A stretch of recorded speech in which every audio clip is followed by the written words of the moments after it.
Hi all, ಎಲ್ರಿಗೂ ನಮಸ್ಕಾರ. Welcome back to my channel Vino's glimpse. ನಾನು ನಿಮ್ಮೆಲ್ಲರ ಪ್ರೀತಿಯವನತ. ಇವತ್ತಿನ ನನ್ನ ಕತೆಗೆ ನಿಮ್ಮೆಲ್ಲರಿಗೂ ಸ್ವಾಗತ. ಮನಸ್ಸಿನಂತೆ Madeva. The mind is everything what you think you become. Yes, ಇವತ್ತಿನ ಈ ಒಂದು ಕೋಟ್ ಮುಖಾಂತರ ನನ್ನ ವ್ಲಾಗ್ನ ಶುರು ಮಾಡ್ತಾ ಇದ್ದೀನಿ. ಆ್ಯಕ್ಚುಲಿ 2-3 ವಾರಗಳಿಂದ ನಾನು ಯಾವುದೇ ಒಂದು ವೀಡಿಯೋಸ್ನ ಪೋಸ್ಟ್ ಮಾಡಿರಲಿಲ್ಲ. ತುಂಬ ಜನ ನನಗೆ ಪರ್ಸ್ನಲಾಗಿ ಮೆಸೇಜ್ ಹಾಗೂ ಕಮೆಂಟ್ಸ್, ಅದ್ರ ಜೊತೆಗೆ ಇನ್ಸ್ಟಾಗ್ರಾಮಲ್ಲಿ ಕೂಡ DM ಮಾಡಿ ಕೇಳ್ತಾಯಿದ್ರಿ, ಏನಾಯಿತು ವ್ಲಾಗ್ಸ್ನ ಹಾಕಿ ಮೇಡಮ್ ಅಂತ ಕೇಳ್ತಾಯಿದ್ರಿ. ನಿಮ್ಮನ್ನು ತುಂಬ ವೆಯ್ಟ್ ಮಾಡಿಸೋದಕ್ಕೆ I am really very very sorry. Actually complaint ನನ್ನ ಕಡೆಯಿಂದನೇ. ಕನ್ಸಿಸ್ಟೆಂಟಾಗಿ ಇರೋದಕ್ಕೆ ಆ್ಯಕ್ಚುಲಿ ಈಕ್ವಲ್ ಟು ಇಂಪಾಸಿಬಲ್ ಆಗಿದೆ ನನಗೆ. ಯಾಕೆ ಅಂತ ಹೇಳಿದ್ರೆ 2 ಮಕ್ಕಳನ್ನ ಇಟ್ಕೊಂಡು ಆಫೀಸಿಗೆ ಹೋಗ್ತಾ ಬರ್ತಾ ಟಯರ್ಡ್ ಆಗೋಗ್ಬಿಟ್ಟಿದ್ದೆ ನನಗಂತೂ. ಆ್ಯಂಡ್ ಈ ಕ್ಲೈಮೇಟ್ ಚೇಂಜಿಂದ ಒಂದು ಸ್ವಲ್ಪ ಯಾಕೋ ವಾಯ್ಸ್ ಕೂಡ ಅಷ್ಟು ಚೆನ್ನಾಗಿರಲ್ಲ. ಸೊ ನನ್ನ ವಾಯ್ಸ್ ಇವತ್ತಿನ ವ್ಲಾಗಲ್ಲಿ ಅಷ್ಟು ಚೆನ್ನಾಗಿ ಕೇಳಿಸ್ದಲ್ಲೇ ಇರಬಹುದು. ಸೊ ದಯವಿಟ್ಟು ಕ್ಷಮಿಸಿ. ಫಸ್ಟ್ ಆಫ್ ಆಲ್ ಲೇಟಾಗಿ ಪೋಸ್ಟ್ ಮಾಡ್ತಾ ಇರೋದಕ್ಕೆ ಆ್ಯಂಡ್ ಅದ್ರ ಜೊತೆಗೆ ನನ್ನ ವಾಯ್ಸ್ ಕೂಡ ಸ್ವಲ್ಪ ಕ್ರ್ಯಾಂಕಿ ಆಗಿರೋದಕ್ಕೆ. ಎಸ್, ನನ್ನ morning routine almost every day ಇದೇ ರೀತಿ ಇರುತ್ತೆ. ಸೊ ಇವತ್ತಿನ ನನ್ನ ಮಾರ್ನಿಂಗ್ ರೋಟೀನ್ ಹೇಗಿರುತ್ತೆ ಅಂತ ನಾನು ನಿಮ್ಮ ಜೊತೆ ಶೇರ್ ಮಾಡ್ಕೊಳ್ತೀನಿ. ಇದನ್ನು ಹೇಳ್ತಾನೆ ಅರ್ಧ ವ್ಲಾಗ್ ಸ್ಟಾರ್ಟ್ ಆಗಿಬಿಟ್ಟಿದೆ. ಇನ್ನು ಬೆಳಗ್ಗೆ 4:45-5 ಗಂಟೆಗೆಲ್ಲ ಎದ್ದು ಬಿಸಿನೀರು ಕುಡಿದು ಅದ್ರ ಜೊತೆಗೆ ಜೀರಿಗೆ ಕೂಡ ತೊಗೊಳ್ತಾ ಇದ್ದೀನಿ. ಆ್ಯಂಡ್ ಯೂಶ್ವಲಿ ಬೆಳಗ್ಗೆ ಹೊತ್ತು ಬಿಸಿನೀರು ಜೊತೆಗೆ ಜೀರಿಗೆ ತೊಗೊಳ್ಳೋದ್ರಿಂದ ಕಂಪ್ಲೀಟ್ ಡಿಟಾಕ್ಸ್ ಆಗುತ್ತೆ. ತುಂಬ ಫ್ಯಾನ್ಸಿಯಾಗಿ ಡಿಟಾಕ್ಸ್ ಡ್ರಿಂಕ್ ಎಲ್ಲ ಮಾಡ್ಕೊಂಡು ಕುಡಿಯೋಷ್ಟು ಟೈಮ್ ಆಗಲಿ ಪೇಷನ್ಸ್ ಅನ್ನೋದಕ್ಕಿಂತ ಟೈಮ್ ಆಗೋದಿಲ್ಲ. ಸೊ ಹಾಗಾಗಿ ನಾನು ಸಿಂಪಲಾಗಿ ಬಿಸಿನೀರು ಅದ್ರ ಜೊತೆಗೆ ಜೀರಿಗೆ ತೊಗೊಂಡು ನನ್ನ ಡೇನ ಶುರು ಮಾಡ್ತೀನಿ. ಅದ್ರ ಜೊತೆಗೆ ಆ್ಯಸ್ ಯೂಶ್ವಲ್ ನನ್ನ ಥೈರಾಯ್ಡ್ ಟ್ಯಾಬ್ಲೆಟ್ಸ್. ಇನ್ನು ಬೆಳಗ್ಗೆ ಎದ್ದು ಫ್ರೆಶ್ ಅಪ್ ಆಗಿ ಡ್ರೆಸ್ ಎಲ್ಲ ಹಾಕ್ಕೊಂಡು ವಾಕ್ ಹೋಗೋಣ ಅಂತ ಹೇಳಿಬಿಟ್ಟು ರೆಡಿ ಆಗ್ತಾ ಇದ್ದೆ. ಇನ್ನು ಲೈಟೆಲ್ಲ ಹಾಕಿದ್ರಿಂದ ಭೈರವ್ ಕೂಡ ಅವನ್ನೇ ಎಚ್ಚರ ಮಾಡಿಕೊಂಡು ಎದ್ದಿದ್ದ. ಫ್ರೆಶ್ ಅಪ್ ಆಗಿ ಬರಲಿ ಅಂತ ಹೇಳಿಬಿಟ್ಟು ನಾನು ಒಂದು ಸ್ವಲ್ಪ ಬೆಡ್ನೆಲ್ಲ ಸೆಟ್ ಮಾಡಿ ಪಿಲ್ಲೋಸ್ನೆಲ್ಲ ಸೆಟ್ ಮಾಡ್ತಾ ಇದ್ದೆ. ಇನ್ನು ಒಂದು ಸ್ವಲ್ಪ ವಾಕಿಂಗ್ ಮಾಡ್ಕೊಂಡು ಬಂದಾದಮೇಲೆ ಕ್ಲೀನಿಂಗ್ ಎಲ್ಲ ಮಾಡಬೇಕಾಗುತ್ತೆ. ಸೊ ಇನ್ನು ಟೈಮ್ ಇತ್ತಲ್ಲ ಅಂತ ಹೇಳಿಬಿಟ್ಟು ಎಲ್ಲನೂ ಒದರಿ ಇಟ್ಟಿದ ತಕ್ಷಣ ಬಂದಿದ್ದ ತಕ್ಷಣ ಗುಡಿಸ್ಕೊಂಡ್ಬಿಟ್ಟು ಕೆಲಸ ಮಾಡ್ಕೊಳ್ಳೋದಕ್ಕೆ ಈಸಿ ಆಗುತ್ತೆ ಅನ್ನೋ ಕಾರಣದಕ್ಕೆ. ಇನ್ನು ನನ್ನ ಜೊತೆ ಭೈರವ್ ಕೂಡ ವಾಕಿಂಗಿಗೆ ಬಂದ. ಅವನಿಗೂ ಬೆಳಗ್ಗೆ ಹೊತ್ತು ಈ ರೀತಿ ವಾಕ್ ಬರೋದು ಅಂದರೆ ಸಿಕ್ಕಾಬಟ್ಟೆ ಇಷ್ಟ ಆಗುತ್ತೆ ಅವನಿಗೆ. ಕೆಲವೊಂದು ಸತಿ ಕ್ರ್ಯಾಂಕಿ ಆಗ್ತಾನೆ ಎದಳಲ್ಲ ಅಂತ ಹೇಳಿ, ಬಟ್ ವಾಕು ಅಂತ ಹೇಳಿದ್ರೆ ಎದ್ದು ಬಿಡ್ತಾನೆ. ಆ್ಯಂಡ್ ಮಕ್ಕಳಲ್ಲಿ ಅಥವಾ ದೊಡ್ಡೋರಲ್ಲಿ ಇದು ಒಂದಿದೆ, 5 ಗಂಟೆಗೆ ಎದ್ಬಿಡ್ಬೋದಂತೆ. ಆದರೆ 6 ಗಂಟೆ 6:15 ಟೈಮಲ್ಲಿ ಎದಳೋದು ಬಹಳನೇ ಕಷ್ಟ. ಸೊ ನನಗೆ ತುಂಬ ಸತಿ ಎಕ್ಸ್ಪೀರಿಯನ್ಸ್ ಆಗಿದೆ. 5 ಗಂಟೆ ಟೈಮಲ್ಲಿ ಎದ್ಬಿಡ್ಬೋದು, ಬಟ್ ಆದರೆ 6 ಗಂಟೆ ಟೈಮಲ್ಲಿ ಹೇಳೋಕ್ಕೆ ಸಿಕ್ಕಾಬಟ್ಟೆ ಕಷ್ಟ ಅನಿಸುತ್ತೆ. ಸೊ ಭೈರವ್ ಕೂಡ ಅದೇ ರೀತಿ 6 o'clock ಮೇಲೆ ಅಂತಂದರೆ ಅವನ್ನ ಎಬ್ಬರಿಸೋದು ತುಂಬ ಕಷ್ಟ ಆಗುತ್ತೆ. 6 o'clock ಟೈಮಲ್ಲಿ ಆರಾಮಾಗಿ ಎದ್ದು ಬಿಡ್ತಾನೆ. ಇನ್ನು ಸರಿ ಆಯಿತು ಅಂತ ಹೇಳಿಬಿಟ್ಟು ಅಚ್ಚು ಎಲ್ಲರೂ ಮಲ್ಕೊಂಡಿದ್ರು, ಹೋಗೋಣ ಅಂತ ಹೇಳಿ ನಾನು ಭೈರವ್ ವಾಕ್. ಇನ್ನು ಇಷ್ಟೊತ್ತಿಗೆ ಬೆಳಗ್ಗೆನೇ ವಾಕ್ ಹೋಗುವಂಥದ್ದು ತುಂಬ ಫ್ರೆಶ್ ಫೀಲ್ ಕೊಡುತ್ತೆ. ಒಂಥರ ಡೇ ಕಂಪ್ಲೀಟಾಗಿ ಪೀಸ್ಫುಲ್ಲಾಗಿ ಇರೋದಕ್ಕೆ ಮಾರ್ನಿಂಗ್ ವಾಕ್ ತುಂಬಾ ಹೆಲ್ಪ್ ಮಾಡುತ್ತೆ ಅಂತ ಹೇಳ್ಬೋದು. ಬಟ್ ಹಿಂದಿನ ದಿವಸ ನನಗೆ ನಿದ್ದೆ ಕೂಡ ಸರಿಯಾಗಿರಲಿಲ್ಲ, ಕಣ್ಣೆಲ್ಲ ಉರಿ ಆಗ್ತಾಯಿತ್ತು. ಬಟ್ ಸ್ಟಿಲ್ ಇನ್ನು ಬಿಟ್ಟರೆ ಹಾಗೇ ಮಲ್ಕೊಂಡು ಬಿಡ್ತೀನಿ ನಾನು, ಮತ್ತು ಲೇಸಿ ಆಗ್ತೀನಿ ಅಂತ ಹೇಳಿಬಿಟ್ಟು ಸರಿ ಹೋಗೋಣ ಅಂತ ಹೇಳಿಬಿಟ್ಟು ನಾನು ನನ್ನ ಮುದ್ದು ಕಂದಮ್ಮ ವಾಕಿಂಗ್ ಹೋಗ್ತಾ ಇದ್ದೀವಿ. ಆ್ಯಂಡ್ ಬೆಳಗ್ಗೆ ಹೊತ್ತು ಈ ವಾತಾವರಣದಲ್ಲಿ ವಾಕ್ ಮಾಡೋದಕ್ಕೆ ಒಂಥರ ಖುಷಿ ಅನಿಸುತ್ತೆ. ಅಲ್ಲೆಲ್ಲೋ ಮರದ ಮೇಲೆ ಇರುತ್ತೆ, ಬಾ come let's go, run run run run.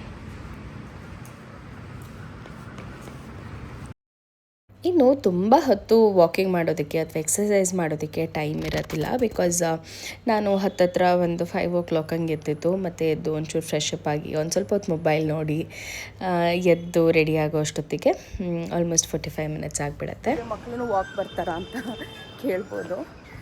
ಥಂಡಿ ಇದೆ ಅಂತೆಲ್ಲ.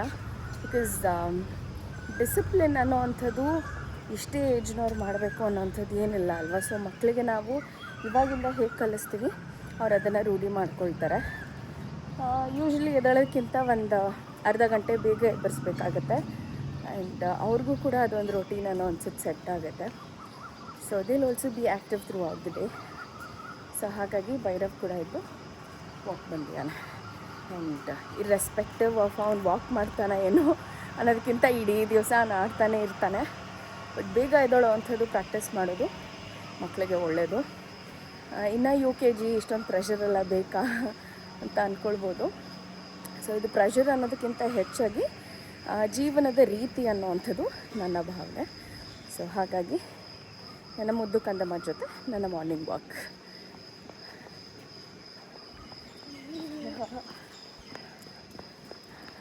ಅಲ್ಲಿ ಪೀಕಾಕ್ ಬಂದಿರುತ್ತೆ ನೋಡು, ಆ ಕಡೆ ಬಂದಿರತ್ತೆ. ಕೇಳಿಸ್ತಾ ಇದೆಯಾ? ಬಟ್ ಇಲ್ಲಿ ಕ್ಲೋಸ್ ಆಗಿದೆ.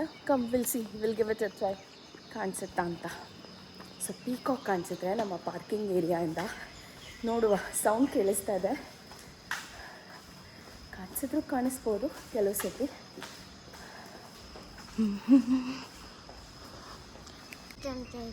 ವಿ ನೀಡ್ ಇಟ್ ಅಂತಿದ್ಯಾ? ಎಲ್ಲೂ ಕಾಣಿಸ್ತಾ ಇಲ್ವೇ? ಎಲ್ಲೋ ಇರುತ್ತೆ ಒಳಗೆ, ಕಾಣಿಸ್ತಾ ಇಲ್ಲ. ಬಾ, ಒಳಗೆಲ್ಲೋ ಇದೆ, ಹಂಗಾಗಿ ಕಾಣಿಸ್ತಾ ಇಲ್ಲ. ಆ ಕಡೆಯಿಂದ ಬರೋಣ ಬಾ, ಇನ್ನೊಂದು ರೌಂಡ್ ಬರೋಣ, ನೋಡೋಣ.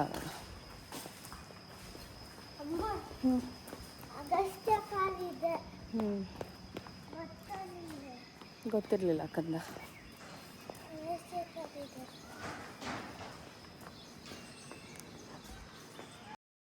ಇನ್ನು ಭೈರವ್ ಈಗ ನನ್ನ ಬೆಸ್ಟ್ ಫ್ರೆಂಡ್ ಥರನೇ. ಅವನಿಗೆ ಸ್ಕೂಲಲ್ಲಿ ಏನಾಗುತ್ತೆ ಅದನ್ನೆಲ್ಲ ಅವನು ಹೇಳ್ತಾ ಇರ್ತಾನೆ, ನನಗೇನು ಅನಿಸುತ್ತೋ ನಾನು ಅದನ್ನು ಹೇಳ್ತಾ ಇರ್ತೀನಿ. ಮತ್ತು ತುಂಬ ಸತಿ ನಾನು ಯಾವುದೋ ಚಿಕ್ಕ ಮಗು ಜೊತೆ ವಾಕ್ ಮಾಡ್ತಾಯಿದ್ದೀನಿ ಅಂತ ಅನಿಸೋದಿಲ್ಲ, ದೊಡ್ಡವ್ರ ಥರ ಮಾತಾಡಿಕೊಂಡು ವಾಕ್ ಮಾಡ್ತಾ ಇರ್ತೀವಿ. ಆ್ಯಂಡ್ ಇನ್ನು ನಮ್ಮ ಮನೆಯವ್ರಿಗೆ ಇವತ್ತು ಯಾಕೋ ಹುಷಾರಿರಲ್ಲ, ಮತ್ತು ಕ್ಲೈಮೇಟ್ ಚೇಂಜಿಂದ ಅವ್ರಿಗೂ ಒಂಥರ ಕೋಲ್ಡ್ ಥರ ಆಗಿತ್ತು. ಹಾಗಾಗಿ ಇವತ್ತು ನಾನು ಬರೋಲ್ಲ, ನೀವು ಹೋಗಿ ಅಂತ ಹೇಳಿದ್ರು. ಯೂಶ್ವಲಿ ಭೈರವ್ನ ಬಿಟ್ಟಾದಮೇಲೆ ಅವ್ರು ಒಂದು ರೌಂಡ್ ವಾಕ್ ಮಾಡ್ಕೊಂಡು ಬರ್ತಾರೆ. ಸೊ ಹಾಗಾಗಿ ಇವತ್ತು ನಾನು ನನ್ನ ಮುದ್ದು ಕಂದಮ್ಮ ಇಬ್ಬರೇ ಎಕ್ಸಸೈಸ್ ಮತ್ತು ವಾಕಿಂಗ್ನ ಮಾಡ್ತಾಯಿದ್ದೀವಿ. ಸೊ ತುಂಬ ಇದೇ ಮಾಡಬೇಕು ಅನ್ನೋ ಥರ ಏನಿಲ್ಲ. ಸುಮ್ಮನೆ ಅವತ್ತಿನ ದಿವಸ ಟೈಮ್ ಇತ್ತು ಅಂತಂದರೆ ಒಂದು ಸ್ವಲ್ಪ ಎಕ್ಸಸೈಸ್ ಮಾಡ್ತೀವಿ, ಇಲ್ಲ ಅಂತಂದರೆ ಮನೆಗೆ ಹೋಗಿಬಿಡ್ತೀವಿ. ಆ್ಯಂಡ್ ಭೈರವ್ಗೆ ಈ ರೀತಿ ಎಕ್ಸಸೈಸ್ ಮಾಡೋದು ಸಿಕ್ಕಾಪಟ್ಟೆ ಖುಷಿ ಅನಿಸುತ್ತೆ. ಬೆಳಗ್ಗೆ ಬೇಗ ಎದ್ದಿರ್ತಾನಲ್ವ, ಹಾಗಾಗಿ ಮಧ್ಯಾಹ್ನದ ಹೊತ್ತು ಒಂದು ಸ್ವಲ್ಪ ಹೊತ್ತು ಬಂದಾಗ ಮಲಗಿಬಿಡ್ತಾನೆ. ಬಟ್ ಮಧ್ಯಾಹ್ನ ಮಲಗಿದಾಗ ಮತ್ತೆ ನೈಟ್ ಅವನನ್ನು ಮಲಗಿಸೋದು ಒಂದು ದೊಡ್ಡ ಟಾಸ್ಕ್ ಅಂತಲೇ ಹೇಳ್ಬೋದು. ಬಟ್ ಆದ್ರೂ ಬೆಳಗ್ಗೆ ಹೊತ್ತು ಮಕ್ಕಳು ಬೇಗ ಎದ್ದು ಒಂಚೂರು ಆ್ಯಕ್ಟಿವ್ ಆಗಿ ಹೊರಡೋದು ಇಸ್ ವೆರಿ ಗುಡ್ ಅಂತ ನನಗನ್ಸುತ್ತೆ. ಭೈರವ್ಗೆ ಆಲ್ಮೋಸ್ಟ್ 2 ವೀಕ್ಸಿಂದ ಅವನಿಗೂ ಕೂಡ ಟೆಸ್ಟ್ ಇತ್ತು. ಇವತ್ತು ಆರಾಮಾಗಿ ಹೋಗ್ತಾ ಇದ್ದಾನೆ. ಫ್ರೈಡೇ ಅವನದು ಎಕ್ಸಾಮ್ ಮುಗೀತು. ಸೊ ಇವತ್ತಿಂದ ರಿಲ್ಯಾಕ್ಸ್ಡಾಗಿ ಕ್ಲಾಸಸ್ಗೆ ಹೋಗ್ತಾ ಇದ್ದಾನೆ. ಎಕ್ಸಾಮ್ ಇತ್ತು ಅಂತ ತುಂಬ ತಲೆ ಕೆಡಿಸ್ಕೊಳ್ತಾ ಇರಲಿಲ್ಲ. ಈವ್ನಿಂಗ್ ಹೇಗೆ ಓದಿಸ್ತಾ ಇದ್ನೋ ಅದೇ ರೀತಿ ಒಂದು ಸ್ವಲ್ಪ ಎನ್ವಿರಾನ್ಮೆಂಟ್ ಸ್ಟಡೀಸ್ ಒಂದು ಸ್ವಲ್ಪ ಜಾಸ್ತಿ ಇತ್ತು ಅಂತ ಅನ್ನಿಸ್ತು ನನಗೆ. ಬಟ್ ಅದು ಬಿಟ್ಟರೆ ಬೇರೆ ಎಲ್ಲನೂ ಸಿಂಪಲ್ಲಾಗಿ ಓದಿಸ್ಬೋದಿತ್ತು. ಆ್ಯಂಡ್ ಅವನು ಕೂಡ ಆರಾಮಾಗಿ ಕೂತ್ಕೊಂಡು ಹೇಳಿದ್ದನ್ನು ಮಾಡ್ತಾನೆ. ಅದು ಒಂದು ಒಳ್ಳೆತನ. ಎಲ್ಲಿವರೆಗೂ ಆ ರೀತಿ ಮಾಡ್ತಾನೆ ಅಂತ ಗೊತ್ತಿಲ್ಲ, ಬಟ್ ಅಟ್ಲೀಸ್ಟ್ ನಾವು ಹೇಳಿದ್ದನ್ನು ಮಾಡ್ತಾನೆ. So that's one good thing. ನಾನು ನನ್ನ ಮುದ್ದು ಕಂದಮ್ಮ ಇಬ್ಬರು ಎಕ್ಸಸೈಸ್ ಮಾಡ್ತಾ ಒಂದಷ್ಟು ಮಾತಾಡ್ತಾ ನಮ್ಮ ಡೇನ ಶುರು ಮಾಡ್ಕೊಂಡ್ವಿ. ಆ್ಯಂಡ್ ಈ ಒಂದು ಟೈಮಲ್ಲಿ ತುಂಬ ಮಾತಾಡೋಕ್ಕೆ ಸಿಗುತ್ತೆ. ಅವನ ತಲೆಯಲ್ಲಿ ಏನಿದೆ ಅಂತ ಅರ್ಥ ಮಾಡ್ಕೊಳ್ಳೋದಕ್ಕೆ ಸಿಗುತ್ತೆ. ತುಂಬ ಪ್ರಶ್ನೆಗಳು, ಕ್ವೆಶನ್ಸ್ಗಳು ಈ ಒಂದು ಟೈಮಲ್ಲಿ ಮಕ್ಕಳಿಗೆ ಇದ್ದೇ ಇರುತ್ತೆ.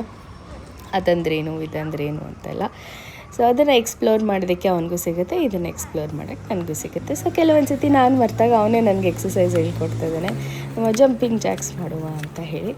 So this is the best time of my day ಅಂತಲೇ ಹೇಳ್ಬೋದು. ಇನ್ನು ಅಚ್ಚು ಕೂಡ ಒಂದು ಸ್ವಲ್ಪ ದೊಡ್ಡವನಾದಮೇಲೆ 3 ಜನ ಒಟ್ಟಿಗೆ ಬಂದು ಈ ರೀತಿ ಎಕ್ಸಸೈಸ್ ಮಾಡ್ತಾಯಿದ್ರೆ ಎಷ್ಟು ಚೆನ್ನಾಗಿರುತ್ತೆ ಅಂತ ನನಗನ್ಸುತ್ತೆ. ಇನ್ನು ಓಡಾಡ್ತಿದ್ದಂಥ ವಾಕಿಂಗ್ ಮಾಡ್ತಿದ್ದಂಥ ಅಜ್ಜಿ ತಾತಂದಿರೆಲ್ಲ ಮಾತಾಡಿಸ್ಕೊಂಡು ಭೈರವ್ ಅಂತ ಹೇಳಿ ಅವರು ಕೂಡ ವಾಕ್ ಮಾಡ್ತಾಯಿದ್ರು. ಸೊ ಒಂದು ರೀತಿ morning fresh start, nice start ಅಂತಂದರೆ ಈ ರೀತಿ ಅಂತ ನನಗನ್ಸುತ್ತೆ.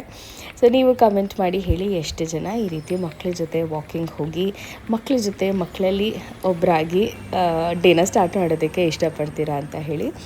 ಟೈಮ್ ಹೋಗ್ತಾ ಇರುತ್ತೆ, ಟೈಮ್ ಟಿಕ್ ಆಗ್ತಾ ಇರುತ್ತೆ.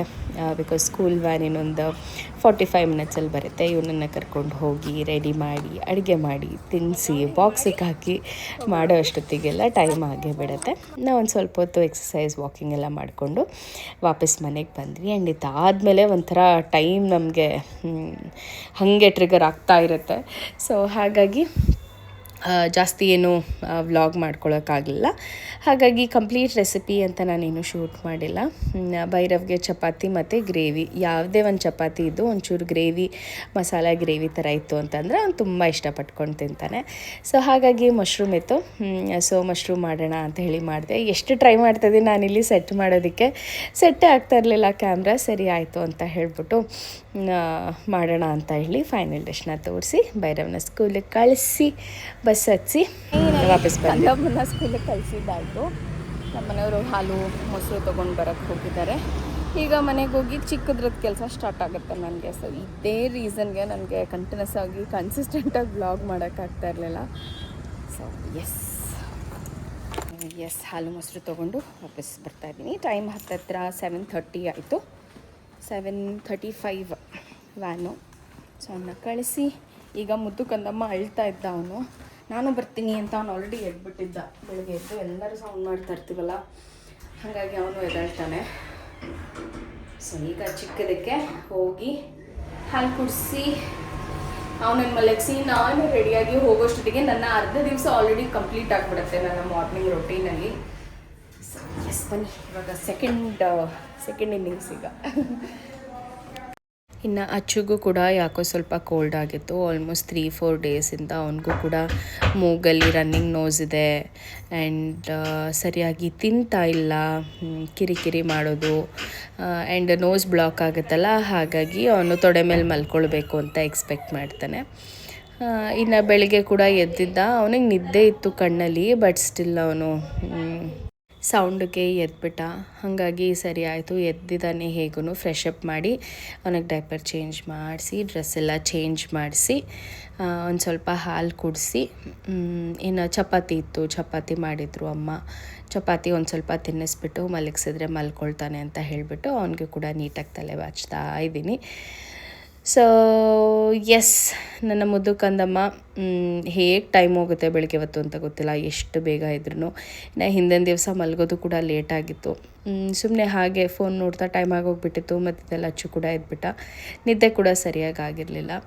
ಆ್ಯಂಡ್ ಭೈರವ್ನ ಸ್ಕೂಲಿಗೆ ಕಳಿಸಿ ಅಚ್ಚುನ ರೆಡಿ ಮಾಡೋಷ್ಟೊತ್ತಿಗೆ ನನಗೂ ಆಫೀಸ್ಗೆ ಹೋಗೋ ಟೈಮ್ ಆಗೋಗ್ಬಿಟ್ಟಿತ್ತು. ನಾನು ಕೂಡ ಫ್ರೆಶ್ ಅಪ್ ಆಗಿ ಆಫೀಸ್ಗೆ ಹೋಗುವಂಥ ಟೈಮ್. ಅಮ್ಮ ಎಲ್ಲ ಪ್ಯಾಕ್ ಮಾಡಿದರು. ನಾನು ಮಶ್ರೂಮ್ ಗ್ರೇವಿ ಮಾಡಿದ್ದೆ. ಅಮ್ಮ ಚಪಾತಿ ಚೆನ್ನಾಗಿ ಸಾಫ್ಟಾಗಿ ಮಾಡ್ತಾರೆ, ಸೊ ಹಾಗಾಗಿ ಅಮ್ಮನೇ ಮಾಡೋದು.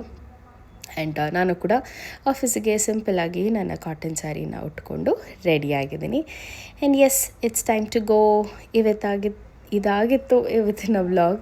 ಐ ಹೋಪ್ ಇವತ್ತಿನ ವ್ಲಾಗ್ ನಿಮಗೆಲ್ಲರಿಗೂ ಇಷ್ಟ ಆಗಿದೆ ಅಂತ ಅಂದ್ಕೊಳ್ತೀನಿ. ಆ್ಯಂಡ್ ತುಂಬ ಕಾಯಿಸಿದ್ದಕ್ಕೆ ದಯವಿಟ್ಟು ಕ್ಷಮೆ ಇರಲಿ. ಇನ್ನು ಮುಂದೆ ಆದಷ್ಟು ಟೈಮ್ ಮಾಡಿಕೊಂಡು ವೀಡಿಯೋಸ್ನ ಹಾಕ್ತೀನಿ. ಮತ್ತೆ ಸಿಗ್ತೀನಿ ಮತ್ತೊಂದು ವ್ಲಾಗೊಂದಿಗೆ. ಅಲ್ಲಿವರೆಗೂ ನಮಸ್ಕಾರ. Thanks for your support.